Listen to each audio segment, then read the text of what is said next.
Shalom. Que le Seigneur te bénisse abondamment. Actes des Apôtres, chapitre 12e, verset 10e. La Bible est en train de nous parler d'un événement, d'un fait, de quelque chose qui s'est passé là. Alors qu'on avait arrêté Pierre, Pierre était dans la prison, Pierre était arrêté et on devait les tuer ces jours-là. Alors, qu'est-ce qui s'est passé? L'ange est venu. L'ange est venu comment? L'ange est venu alors que Pierre était dans la prison. Et de l'autre côté, la Bible nous donne un détail que l'église priait pour Pierre.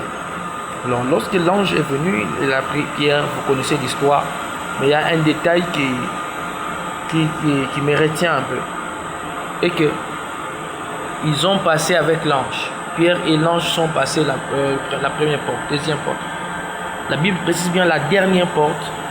Cette porte, on nous donne même les détails sur la porte. Il dit, cette porte avait des verrous de fer. Ce n'était pas comme toutes les portes. Ce n'était pas comme toutes les portes. En matière de portes, je suis génie mécanicien de formation. Je sais ce qui se passe, quand on parle de fer. Alors, quand on dit la porte des verrous de fer, ce n'était pas des verrous de bois ou bien d'autres métals, d'autres matières, mais on parle de fer ici. Le fer est différent du bronze. Le fer est différent d'autres matières. Vous voyez? On parle des verrous de fer. Donc c'était une porte qui était très difficile pour accéder. C'était une forte porte. Donc une porte qui était très forte pour ouvrir ou bien pour franchir.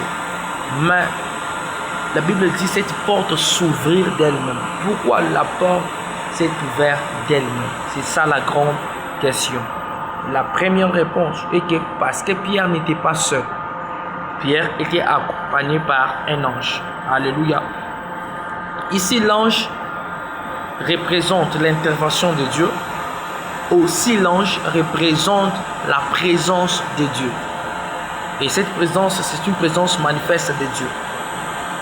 Alléluia. Tu veux franchir des portes? J'ai une question à te poser. Tu veux franchir cette porte seul ou bien avec Dieu? Seul ou bien avec la présence de Dieu? C'est ça la grande question que je te pose. Alors, choisis Dieu comme ton appui. Choisis Dieu comme ton soutien. Choisis Dieu comme ton guide, ton maître, ton Seigneur pour franchir cette porte-là. Je parle de cette porte-là. Et toi et moi, nous savons bien. Pour toi, ça peut être une porte de mariage. Pour toi, ça peut être une porte de voyage. Ça peut être une porte de mission, de promotion, de travail, je ne sais pas quoi. Mais pour franchir bien cette porte, il suffit l'intervention d'une personne et la présence de Dieu.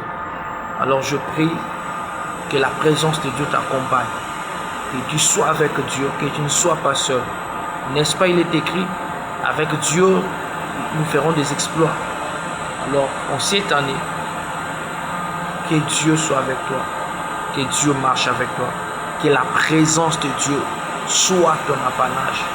Quand tu marches avec Dieu, les portes sont obligées de s'ouvrir d'elles-mêmes. Pourquoi?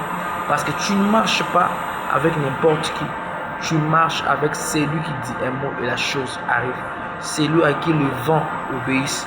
Celui à qui le marin obéisse. Alors c'est celui-là que tu marches avec. Alors que la présence de Dieu soit ton apanage. Et aussi choisis de suivre Dieu.